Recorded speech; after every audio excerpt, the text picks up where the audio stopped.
The Barefoot Investor, the only money guide you'll ever need, by Scott Pape. Picture this. Your entire world is literally turning to ash before your eyes. Smoke chokes the air, burning your lungs and stinging your mind. A traumatized sheep, its wool singed into blackened knots, limps past your car. In the distance, you hear rifle shots echoing, government workers putting your surviving animals out of their misery. You're clutching your wife's hand as you drive down what used to be your driveway. Where your home once stood, there's nothing but two lonely chimneys rising from rubble. Her wedding dress vanished, every precious photo of her late father gone, your baby son's entire collection of clothes and toys erased. Everything you owned has been wiped off the face of the earth. A TV news helicopter circles overhead, broadcasting your private nightmare to millions of strangers. Your wife starts screaming, raw, guttural sounds of pure anguish. Your baby, strapped in his car seat, begins wailing in response. And right there, in that crushing moment, at the absolute rock bottom of your existence, you catch your own reflection in the rearview mirror. One crystal clear thought forms in your mind. I've got this. This actually happened. This is Scott Pape's story, the man millions now know as the Barefoot Investor, and that unshakable moment of control amid total devastation, that's the beating heart of what we're diving into today. This isn't your typical yawn-inducing money guide. It's a phenomenon. The best-selling Australian book of all time, with over 2 million copies sold, creating what people call the biggest finance cult in Australia. Why the cult following? Because Scott doesn't just dish out generic tips. He makes you a promise. No matter what financial disaster strikes, job loss, sudden illness, relationship meltdown, you can build a system so rock-solid and simple that you'll look yourself in the mirror and confidently say, I've got this. If you've ever felt money-stressed, worried about your future, or just want a clear roadmap to financial freedom, stick around. We're about to walk the barefoot path together, and by the end, you'll know exactly how to build a life where money worries become a distant memory. Scott's journey doesn't start in some flashy office tower. It begins on his family farm, surrounded by nature's undeniable wisdom. From the ashes of his burned home, he learned something profound. When a million overwhelming tasks crush down on you, where do you even begin? His answer? He planted an apple tree. You don't plant an apple tree on Saturday and storm back Sunday demanding fruit. You don't dig it up a week later to inspect the roots. You plant it, trust nature's process, the sun, rain, and soil. Then get on with your life. Years later, you casually notice it's grown strong, bearing fruit for you, your family, for generations. This is money's secret, he says. It follows nature's pattern: plant, grow, harvest. This three-part journey forms the backbone of his entire philosophy. But before planting anything, you need the right mindset. Scott tells the story of Alberto and Pedro, two alpacas who were aggressive spit machines before the fire. After the disaster, these same alpacas, with badly burned hooves, circled protectively around traumatized sheep. They wouldn't let anyone near. Not the fire, not the pain, not even armed men could make them back down. That was their purpose. He calls this the alpaca attitude. It's fierce, unshakable focus. It's deciding to stop being a groundhog, mindlessly repeating yesterday's mistakes. People with alpaca attitude don't make excuses. They declare, I can't afford this car, so I'm selling it. Or, we're working our butts off until we're debt-free. They're free because they've chosen responsibility. Your first opponent? Yourself. We all carry toxic money beliefs formed during our insecure teenage years. scripts constantly replaying, "I'm terrible with money. I don't earn enough. I've left it too late." Scott calls this noise excuses. Being good with money, he argues, depends more on behavior than brains. It's a learnable skill, like driving. It's not what you earn, but what you save. And it's never too late to start. The goal is one word: control. To grab that control, he lays out 9 sequential steps. You tackle them one at a time, in order. The power lies in focus, doing just one thing at a time. This isn't a book for casual browsing. It's a book for doing. Everything begins with the first phase: plant. The planting phase skips spreadsheets and strict budgets. Scott thinks budgets are like grapefruit diets, designed to fail. Instead, he starts with something beautifully human. Step 1. Schedule a monthly Barefoot Date Night. Yup, your entire financial foundation is a scheduled dinner date. With a partner, you go out together, flying solo, take a friend, or, like Janine did, take the book itself. Janine was drowning in 6-figure debt, feeling like she was dying inside. Every week, she took the book to a restaurant and worked through the steps. It literally saved her financial life. Why a date night? Because money conversations are stressful. They're better with garlic bread and wine. You carve out dedicated time to work on finances, not just drown in them. For couples, it transforms conflict into a shared mission, reminding you it's the two of you against the world. Plus, it creates ritual. Most people overestimate what they'll accomplish in a year, but drastically underestimate what 6 years can bring. One woman Scott coached, Danielle, went from buried in credit card debt to owning her home with a share portfolio in just 6 years, completely on her own. That journey starts by planting your tree today. So, what happens on date night 1? You perform a little magic trick. Banish bank fees forever. This leads to the system's core. Step 2. Set up your buckets. This is the famous serviette strategy, literally sketched on a pub napkin for his wife Liz. It ditches rigid budgeting by automating your money flow. Your income is the tap, flowing into 3 main buckets: the blow bucket, the mojo bucket, and the grow bucket. The setup is brilliantly simple. You use a few specific bank accounts to work for you. First, 2 zero-fee transaction accounts, nicknamed Daily Expenses and Splurge. Next, 2 high-interest online savings accounts linked to your daily account, called Smile and Fire Extinguisher. Finally, and this is crucial, 1 more high-interest savings account at a completely different bank, your Mojo account. Now, automate the flow. Your entire paycheck hits daily expenses. From there, automatic transfers happen. His benchmark percentages: 60% stays in daily expenses for core living, housing, bills, groceries, transport. This is the only number needing regular attention. 10% goes to splurge for guilt-free spending, lattes, shoes, beers with friends. It has its own debit card. When it's empty for the month, it's empty. No rating other accounts. 10% goes to Smile for longer-term fun goals, holidays, weddings, a new car. 20% goes to Fire Extinguisher, your wealth-building engine for crushing debts first, then house deposits, then investing. And that separate Mojo account? On date night 1, your mission is getting $2,000 into it. Sell stuff online, work overtime, whatever it takes. This is your initial safety buffer for small emergencies. It's separate to prevent temptation. With Mojo, you don't have financial emergencies anymore, just inconvenient expenses. This bucket system puts your money on autopilot. It replaces willpower with structure. It simplifies financial life to managing just one account, daily expenses. You'll handle your money in about 10 minutes weekly.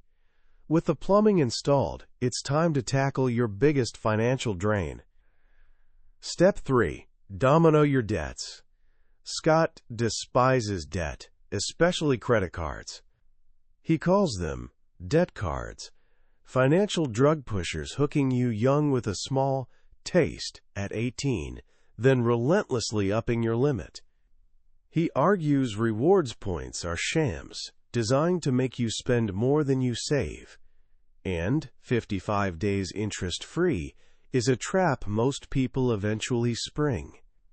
His solution isn't slowly chipping away, it's declaring war. The domino your debt strategy is designed for psychological victory.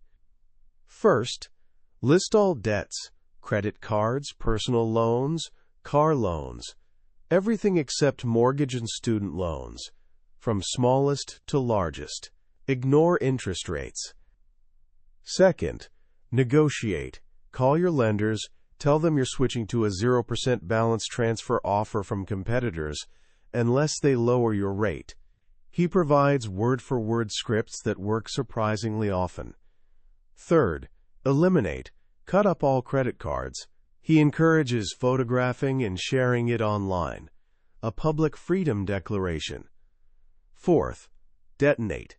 Make minimum repayments on everything, but throw all fire extinguisher money at your smallest debt. Attack relentlessly until it's gone. Finally, celebrate. When that smallest debt dies, hold a ceremony. Burn the final statement. This small win builds momentum. Then take all the money you were paying on that first debt, minimum payment, plus fire extinguisher money, and roll it onto the next smallest debt. One by one, like dominoes, your debts fall. This method isn't just math, it's behavior modification. Quick wins, build confidence, and train your brain to see yourself as someone in control, someone who wins with money. With these first 3 steps, planting is done.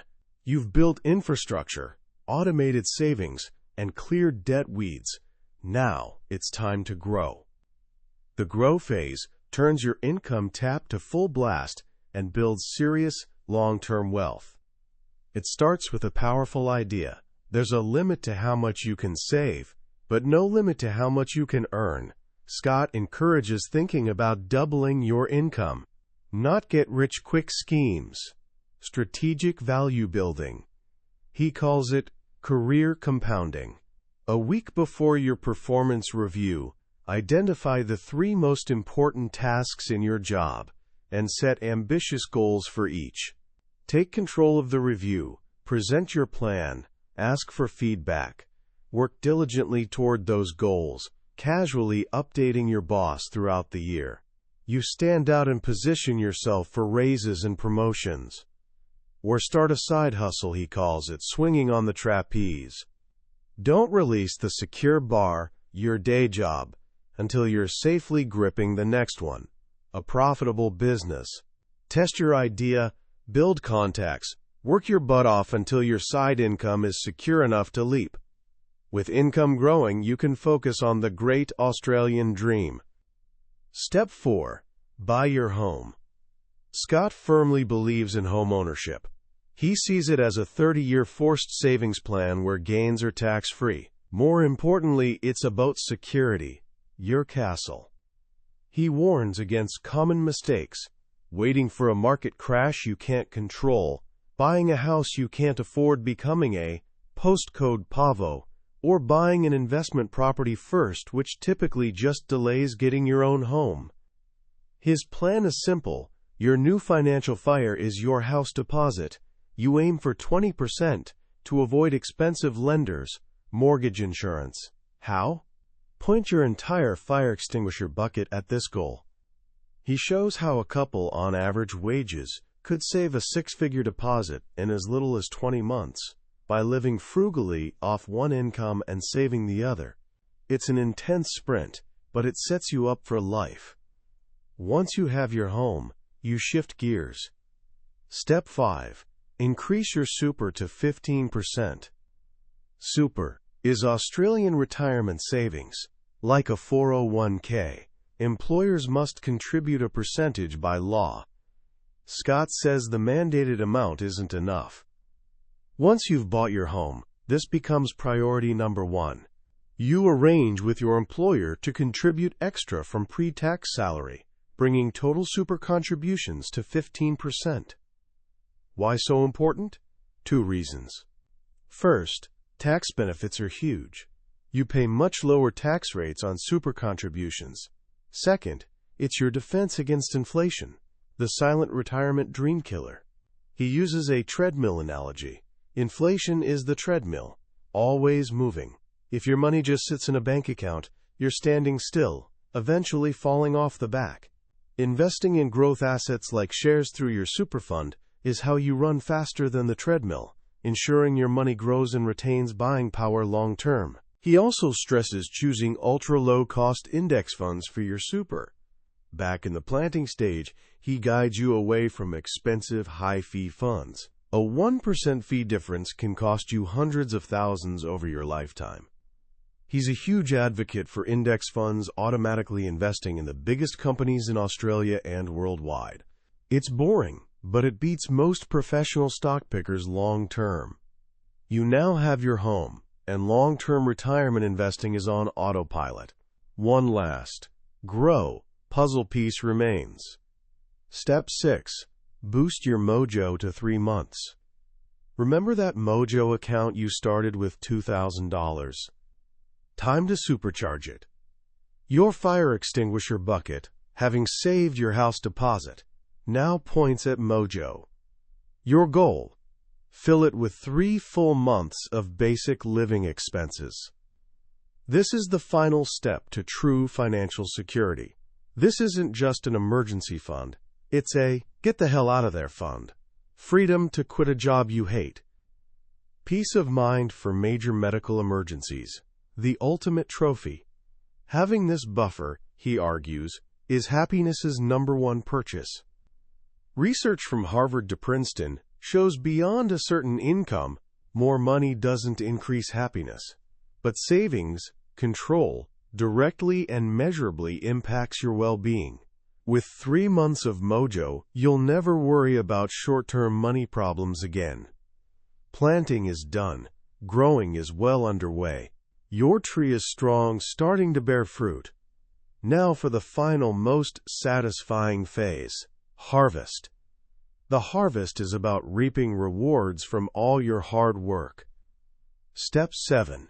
Get the banker off your back. 2 ways to pay off your mortgage faster. Get a lower interest rate and make extra repayments. You're doing both. First, make the $22,000 phone call. Research the lowest variable home loan rate from no-frills online lenders. Then call your bank's customer retention department and, using his script, tell them you're switching unless they match the rate. Most times, they'll drop your rate significantly to keep you. Second, you guessed it, point your fire extinguisher bucket, now freed from building mojo, directly at your mortgage. By making these extra repayments on top of your lower rate, you save tens of thousands and wipe years off your loan. The day you make that final payment, he says, is one of life's proudest moments. The grass under your bare feet feels different. With your home paid off, you can turn to the final finish line. Step 8. Nail your retirement number. Here, Scott flips conventional wisdom upside down. Financial planners often scare people, claiming you need $1 or $2 million to retire. He says that's nonsense. He introduces the Donald Bradman retirement strategy, named after Australia's greatest cricketer famous for staying, not out, at the crease. The simple goal: ensure you never run out of money. You need 3 things. First, own your home outright. Second, nail your number. His target isn't $1 million. It's a much more achievable $250,000 in super for couples, or $170,000 for singles on top of your paid-off home. Why these numbers? Because they're around the maximum assets you can have while still qualifying for a significant government age pension. This pension acts as a guaranteed, inflation-indexed safety net for life. Your own super savings then provide additional, tax-free income on top of the pension. But there's a third crucial rule. Never fully retire. He doesn't mean keep your old job. He means continue working a day or two weekly, doing something enjoyable. It's good for your brain, social life, and wallet. The government even has tax rules allowing retirees to earn decent income, completely tax-free. Combine these three elements: paid-off home, modest super balance topped by pension, and small part-time work, and you achieve what's officially defined as a comfortable retirement with enough for holidays, new clothes, and dinners out, without ever worrying about running out of cash. You've built your financial fortress. You're secure. You're in control. One step remains. Step 9. Leave a legacy. This final step isn't about numbers. It's about purpose. You've worked so hard gaining control over money and life. Now, what will you do with that freedom? At your funeral, nobody will mention your car or watch brand. They'll talk about the difference you made to people you loved and lives you touched. This final step is consciously deciding your legacy. He encourages giving your money, time, or both. He highlights organizations like Kiva, where you make microloans to entrepreneurs in developing countries, transforming lives with as little as $25. He tells Anthony's story, a returned defense officer who, after witnessing war's trauma, started Brother Shave, a razor company donating profits to support wounded veterans. Your legacy doesn't need grandeur. It can be as simple as being the person your family can always count on. It's using the freedom you've earned to live a life making you proud. It's the final, beautiful fruit from the tree you planted years ago. From fire's ashes to complete financial control, the 9 Barefoot Steps create a journey starting with a simple decision, the alpaca attitude, and ending with quiet confidence, knowing that no matter what happens, you've got this. There's a reason the Barefoot Investor has become more than a book in Australia. It's a movement. Its power lies not in revolutionary complex algorithms, but in profound simplicity and deep understanding of human psychology. Most money books feel robot-written. They pile on complicated budgets and tell you to use willpower. Scott understands that for most of us, that's guaranteed failure. We aren't robots. We're emotional, busy, and our willpower is finite. The Barefoot System's genius acknowledges this from the start. It replaces constant painful decision-making with a simple automated system, the buckets, doing heavy lifting for you. It's not about restriction. It's about freedom. The Splurge account perfectly illustrates this. By actively giving permission to spend money guilt-free on fun, he removes the deprivation feeling that kills most budgets. The other masterstroke is behavioral psychology focus. The domino your debt strategy brilliantly applies this. Mathematically, paying off highest interest debt first might make more sense. But Pape knows personal finance is more personal than finance. Getting a quick, tangible win by knocking over the smallest debt first gives you a dopamine shot. It builds momentum and, more importantly, starts changing your identity. You stop seeing yourself as someone bad with money and start seeing yourself as someone who pays off debts.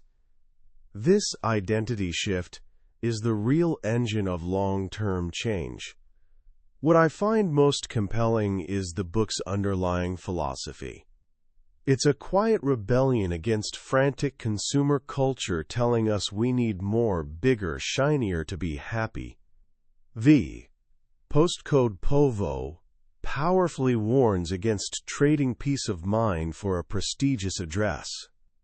Pape consistently brings us back to what truly matters: control over your time, family security, and freedom to live life on your terms.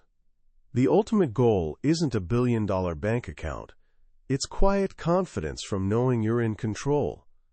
So where can you start? The beauty is the first step is simple and enjoyable. First, schedule your own Barefoot Date Night. Just one. Put it in this month's calendar. You don't have to solve everything. Just use that time for an open, honest money conversation with your partner or yourself. What's working? What's causing stress? What's one small thing you could change? Second, identify your smallest debt. Just find the number. Don't worry about the whole debt mountain yet. Look at that one small domino and ask, what would it take to knock that over? Making a plan for that single small victory can start an incredible chain reaction. Finally, ask one simple question: how much am I paying in fees? Log into your retirement account and find that number. Knowledge is control's first step.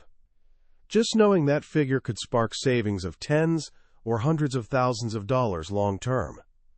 Ultimately, Scott Pape has given us more than a money guide. He's given us a roadmap to a less stressful, more intentional, freer life. He reminds us, true wealth isn't about what you own. It's about unshakable knowledge that no matter what life throws at you, you'll say, I've got this. That was a summary of The Barefoot Investor by Scott Pape. We've covered the core ideas today, but a summary is like viewing a beautiful country's map. It shows the path but can't replicate actually walking it. This book's real power is in the stories, specific scripts, and empowerment feeling as you complete each step. This summary helps you decide if this journey fits you. If anything we've discussed sparked something, I wholeheartedly encourage grabbing a copy. Reading it isn't just learning, it's doing, and it can genuinely transform your relationship with money and life. The book link is in the description. Also, if this barefoot investing journey has been valuable, please consider hitting that like button and subscribing. That way, you won't miss our next exploration into another life-changing book from the billionaire's bookshelf. Let's keep growing together.